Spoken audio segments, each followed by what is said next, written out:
feu de l'apprentissage, l'IA comme allié stratégique du développement.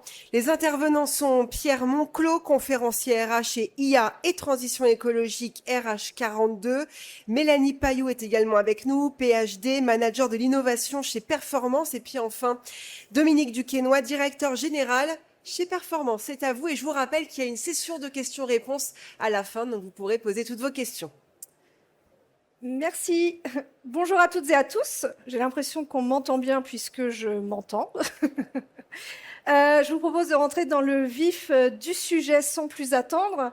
Donc aujourd'hui, côté RH, on est clairement pris dans une double tension évidente qui vient à nous. D'un côté, des contraintes économiques durables. De l'autre, une arrivée massive de l'IA qui bouscule totalement les pratiques, les repères et parfois nos certitudes, tant côté RH professionnel que du côté des collaborateurs.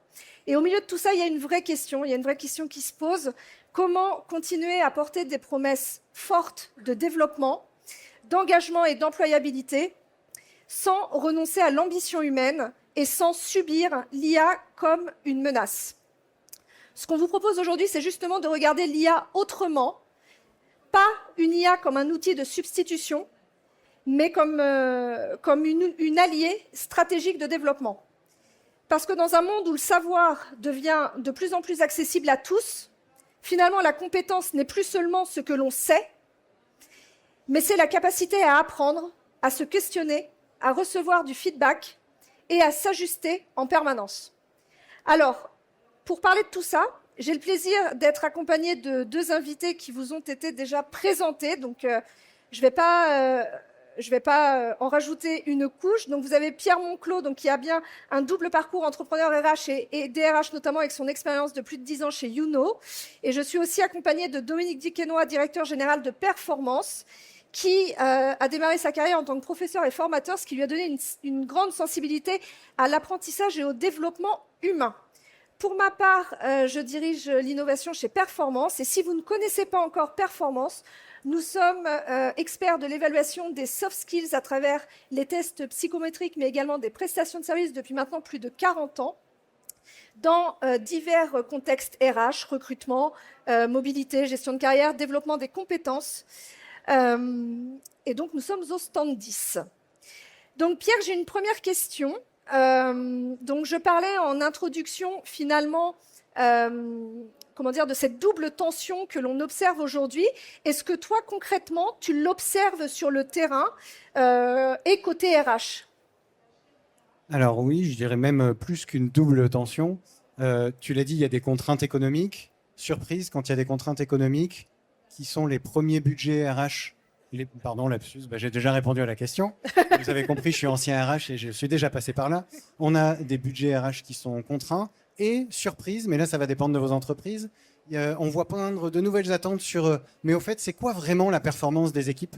Parce que là c'est un peu chaud côté objectif, côté budget, donc il y a des personnes qui se réintéressent à ça, ce qui met un petit peu plus de pression sur les attentes qu'il y a vis-à-vis des RH sur l'évaluation de la performance. Et dans ce contexte, on a une IA qui est perçue par les RH, alors je ne vais pas parler en votre nom, mais moi de ce que je perçois en tant qu'ancien RH et de toutes les interviews que je fais, comme oui une opportunité, mais pour l'instant on ne la voit pas beaucoup. Les gains de productivité, les gains de temps, ces aides-là, il y a un an on en parlait beaucoup, mais en fait on les a assez peu vus. Et d'ailleurs dans les autres métiers, on les voit un petit peu. La plupart des études disent oui, il y a 95% des organisations qui n'observent pas de ROI de l'IA. C'est-à-dire que même si ça crée de la valeur, on n'arrive pas à voir où est-ce qu'elle est exactement. Et en parallèle, on commence à découvrir plein de risques qu'on sous-estimait. Je vous reparlerai du risque pour l'emploi qu'on avait un peu écarté trop rapidement, mais on voit les risques sur la santé mentale. On voit des risques sur la progression des collaborateurs qui vont utiliser l'IA pour faire à leur place plutôt que faire eux-mêmes.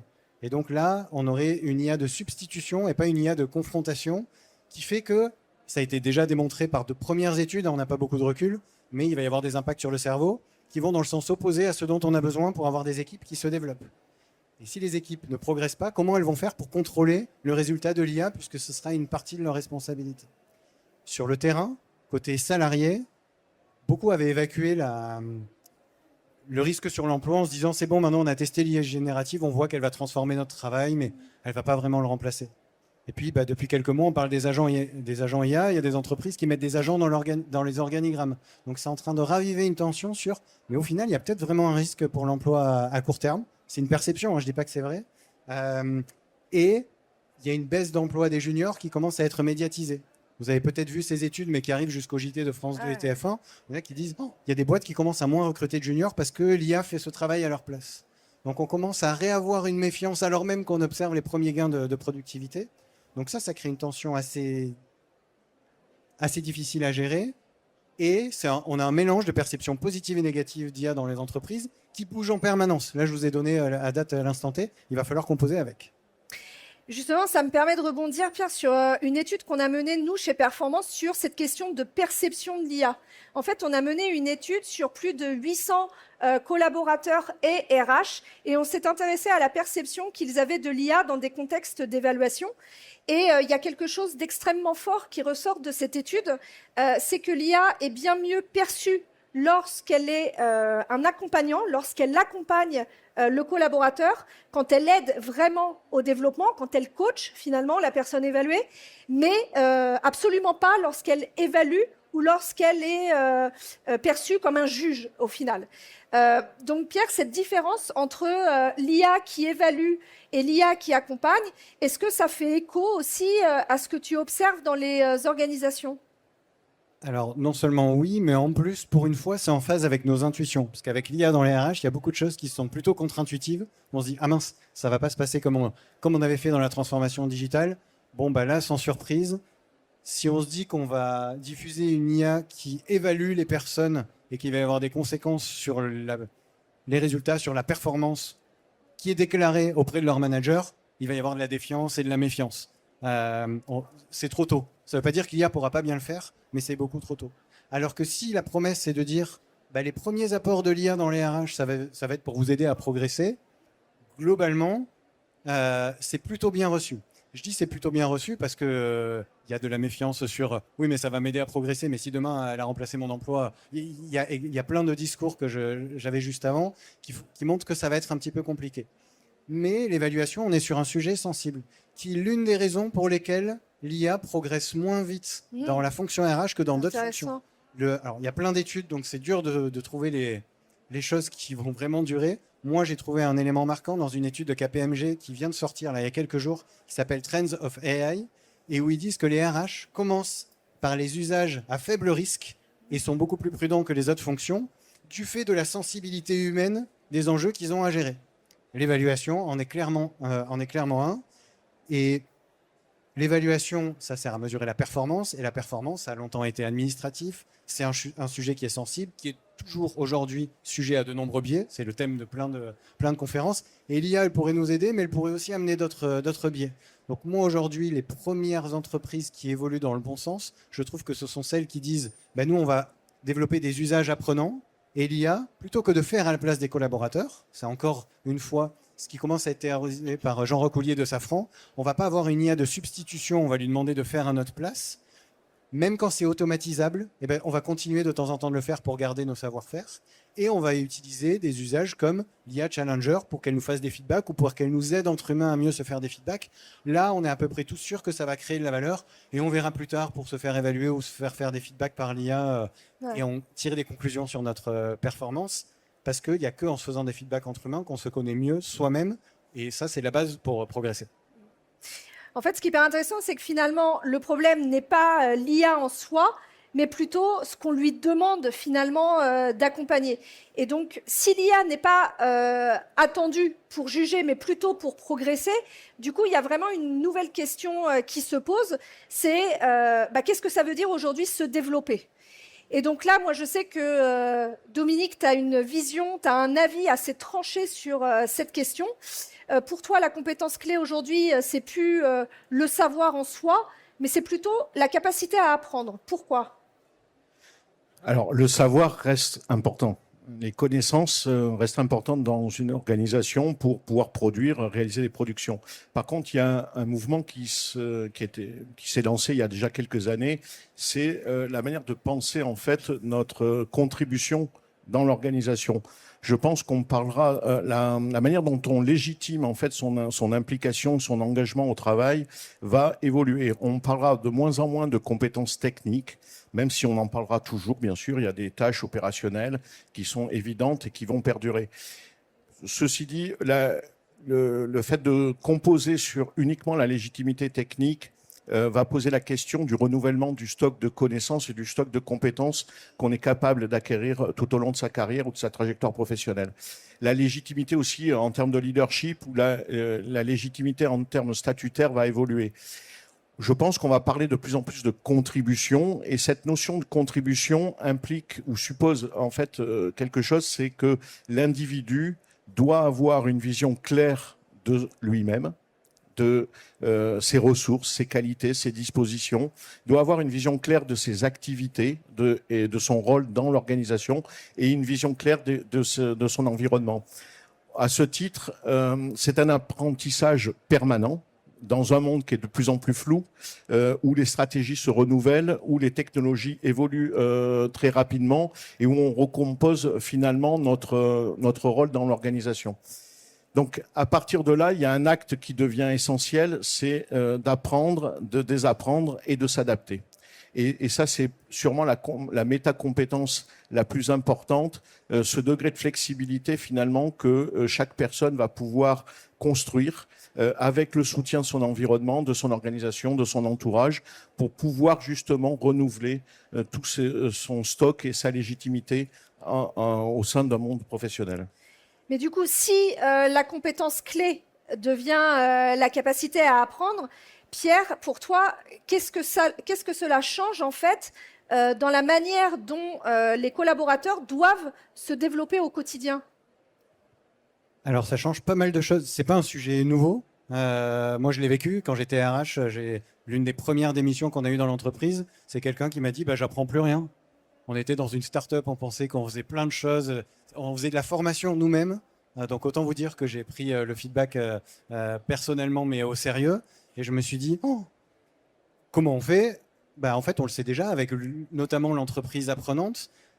Ça, on le sait déjà, mais c'est dur. Et là, en fait, on n'a plus le choix. À l'ère de l'IA, si on veut justement rassurer sur on vous donne les moyens de maintenir votre employabilité et de vivre dans votre époque, là, c'est plus un sujet inspirant. On va regarder ce que font les entreprises apprenantes. Pour moi, c'est clé. Sinon, c'est déjà, à mon avis, une cause de turnover dans les entreprises, comme ça l'a été quand moi je l'ai vécu, mais beaucoup plus forte aujourd'hui avec l'IA. Alors, comment on fait concrètement? Je rappelle 2-3 fondamentaux qui méritent de rester d'actualité parce qu'ils ne sont peut-être pas tant appliqués que ça. Déjà, comment on apprend au quotidien? C'est par la pratique. Alors, je dis ça alors que j'ai vendu de la formation pendant 10 ans. La meilleure manière d'apprendre, c'est en forgeant qu'on devient forgeron. Mais c'est aussi en forgeant qu'on reste forgeron. Donc, s'il y a des tâches, je vous l'ai dit tout à l'heure, mais je vais insister là-dessus, où dans les fiches de poste, vous dites, tiens, ça c'est automatisable, on va l'enlever, on va le confier à l'IA pour qu'il se concentre sur des tâches à plus forte valeur ajoutée. Le danger, c'est que ces petites tâches, elles permettent quand même d'entretenir des savoir-faire, voire de les développer. Et de développer aussi la capacité à contrôler que l'IA a bien fait la tâche à notre place. Donc ça veut dire quoi concrètement? Ça veut dire qu'il faut donner l'autonomie aux collaborateurs pour continuer de faire y compris des choses qui sont automatisables et qu'on pourrait déléguer à l'IA. Alors ça ne veut pas dire tout le temps, mais il y a des entreprises qui disent, nous, on va proposer des occurrences. Telle tâche, tu continues de la faire une fois sur 20 pour garder le savoir-faire et potentiellement le plaisir que tu as parce que c'est quelque chose que tu sais bien faire dans la relation client. Tu as envie d'avoir un client à qui tu vas répondre rapidement à la question, il sera satisfait, tu auras une émotion positive. Tu n'as pas envie de passer ton temps à répondre qu'à des questions complexes. Ça, c'est une des bonnes conditions pour développer son apprentissage et sa capacité à apprendre. Et une autre, alors là, on l'a dit depuis le début des salons Learning Technology ou Solutions RH ou tous les salons que vous voulez, c'est le droit à l'erreur, mais le vrai droit à l'erreur. Et avec l'IA, c'est pas simple parce qu'il amène plein de nouveaux risques.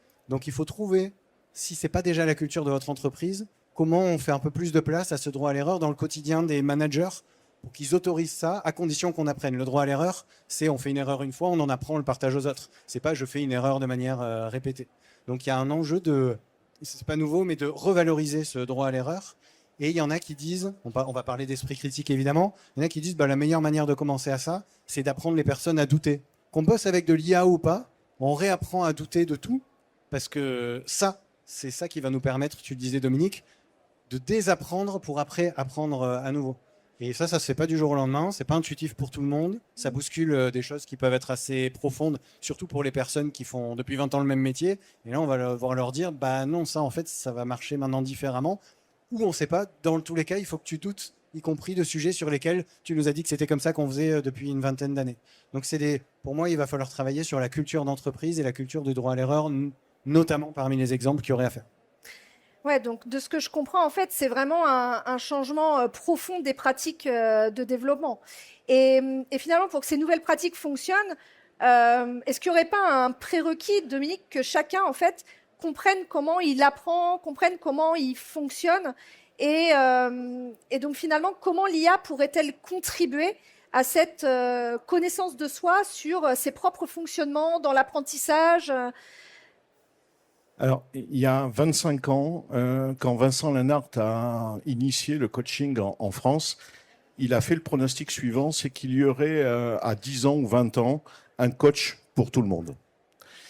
Et en fait, ça n'est pas vrai. Un coach, il n'y a pas de coach pour tout le monde parce qu'il y a un verrou budgétaire. C'est-à-dire que tel qu'on a placé le coaching, développement personnel ou autre, ça demande effectivement des ressources financières. Et on l'adresse finalement à un petit nombre. Ceux qui sont susceptibles de diriger l'entreprise plus tard et de présider aux destinées de l'organisation. Donc aujourd'hui, l'IA est quand même une nouveauté, une technologie qui produit a une production intellectuelle et notamment est capable d'interagir. Donc on va utiliser cette technologie pour développer l'autoréflexivité. L'autoréflexivité, c'est-à-dire permettre à la personne d'être face à elle, dénuée de tout enjeu finalement de rapport de force qu'elle peut avoir avec sa hiérarchie ou avec une autre personne. Donc elle va pouvoir questionner, elle va pouvoir s'interroger, elle va pouvoir challenger ses connaissances ou les alternatives possibles dans ses stratégies de résolution de problèmes.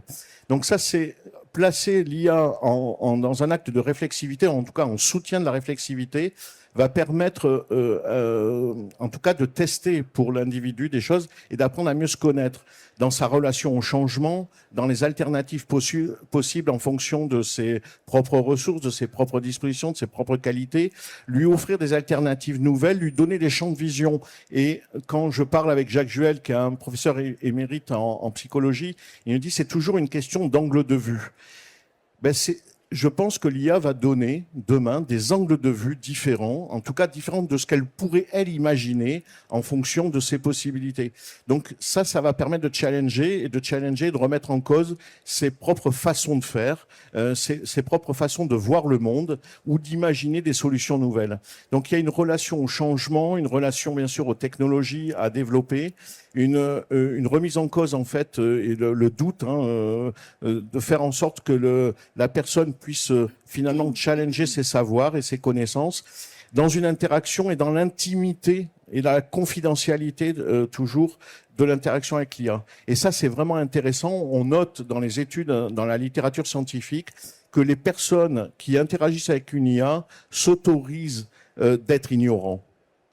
Parce que, justement, ils ne sont pas liés à un rapport de force ou à un jugement. Et ça, c'est vraiment intéressant en termes d'apprentissage.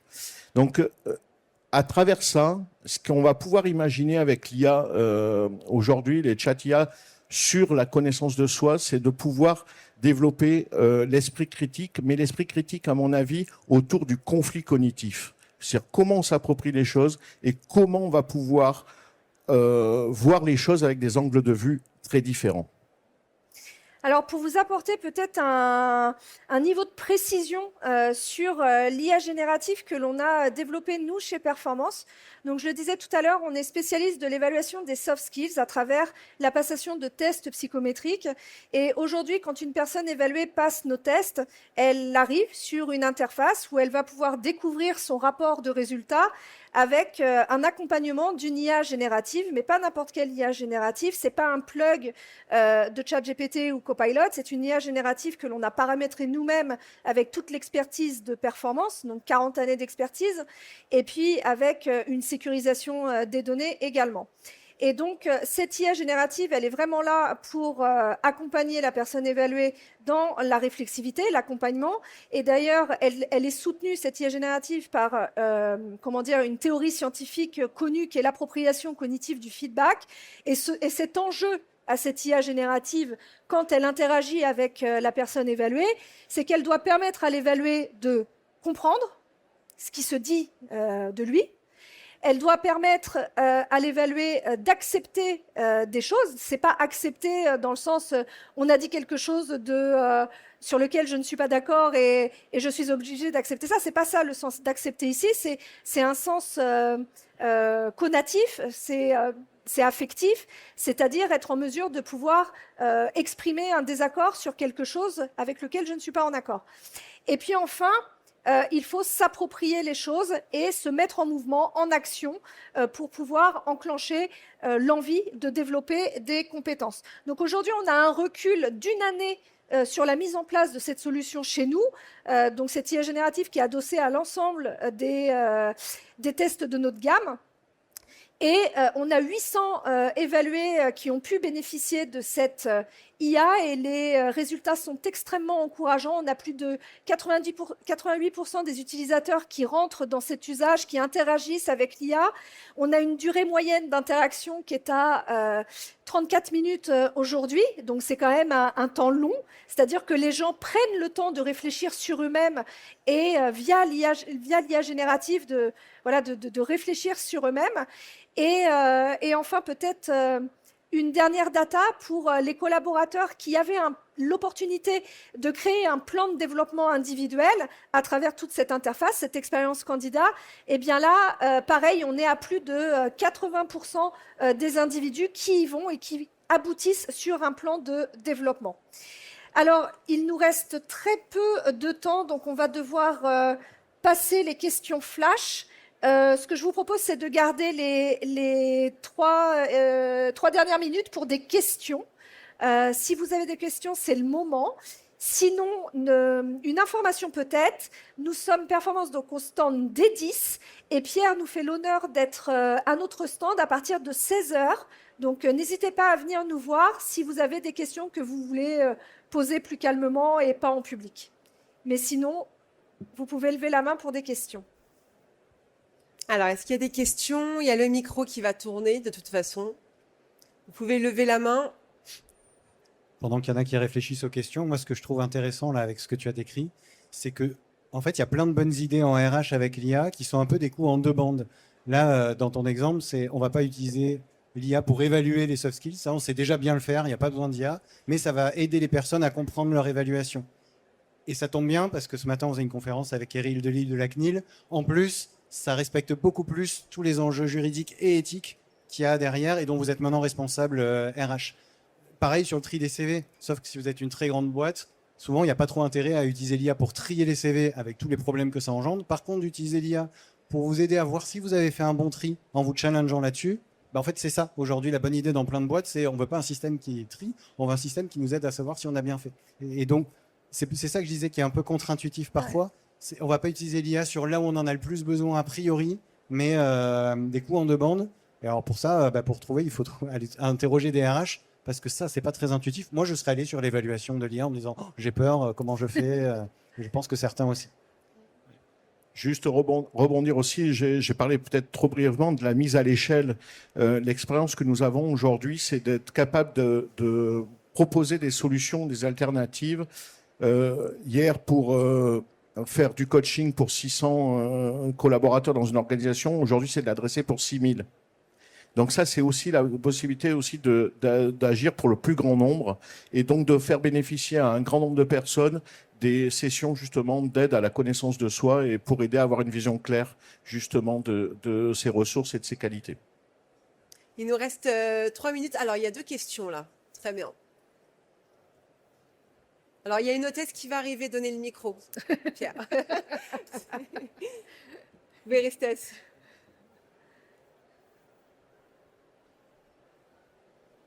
Bonjour, Merci pour vos interventions. Bon, Performance, je connais déjà votre outil. Moi, j'avais une question peut-être un peu à la marge, mais qui vient en rebond de ce que vous disiez, Pierre, sur la contribution de l'IA. Moi, en tant que DRH, je constate aussi qu'il est difficile aujourd'hui d'évaluer la contribution humaine. Je constate que quand des collaborateurs viennent présenter en réunion des présentations, des projets, ou viennent pitcher des choses, aujourd'hui, on leur dit « Ah bah c'est tellement bien, c'est pas toi qui l'as fait, c'est ChatGPT ». Alors du coup, comment, à l'inverse, quelle serait votre recommandation de pouvoir aider tout le monde, manager, directeur et RH, à maintenant mesurer la contribution humaine et pas toujours dire que c'est tellement parfait que c'est pas toi qui l'as fait? Alors moi, à chaud, je sèche, hein, parce que C'est une bonne question. j'ai été confronté à des situations similaires. Moi, c'est ce que me dit tous les jours mon patron. Je trouve que l'écho vis-à-vis du collaborateur, qui aura peut-être, comme tout le monde aujourd'hui, challengé son raisonnement avec l'IA, mais l'aura tellement bien challengé que oui, peut-être il y aura un résultat parfait. Ça peut justement dévaloriser la contribution qu'il aura apportée. Et donc c'est vrai que c'est assez... et c'est ce mot contribution que je trouve très intéressant de l'IA et de l'humain dans la démarche. Alors moi je pense, je vais faire un pas de côté, moi je pense que c'est une formidable opportunité pour qu'on se détache du côté parfait, de la précision, de la connaissance, de l'aspect technique, pour redonner une dimension affective et émotionnelle aussi. Dans la manière, en fait, ce qui va compter, c'est peut-être la manière dont la personne va l'adresser, va en parler avec ses émotions, ses convictions, enfin son degré de conviction, dans la manière aussi de convaincre les personnes, mais aussi dans les questions qui seront posées. S'il y a une interaction aussi au moment où il présente, à partir de là, c'est comment il s'est approprié le sujet et lui, comment il se positionne. Moi, il y a une question de positionnement de l'individu. Il y a ceux qui vont ne pas se détacher de l'aspect technique opérationnel. Il y a ceux qui vont avoir une approche stratégique des choses. Et ça va être intéressant, justement, de plus marquer simplement ceux qui ont une connaissance, une expertise. Ils savent. Mais ceux qui savent en parler, ceux qui savent rendre intelligent et ceux qui savent l'adapter au contexte de l'organisation. Merci beaucoup. On n'a plus de temps, malheureusement. Peut-être une phrase, mais vraiment, on doit terminer. Juste pour dire, parce que l'autre fois, dans une conférence, on m'a dit, est-ce que utiliser l'IA, c'est pas un peu tricher au travail? Si le résultat, il est atteint, que la personne, elle ait utilisé l'IA ou non, est-ce que c'est vraiment un problème?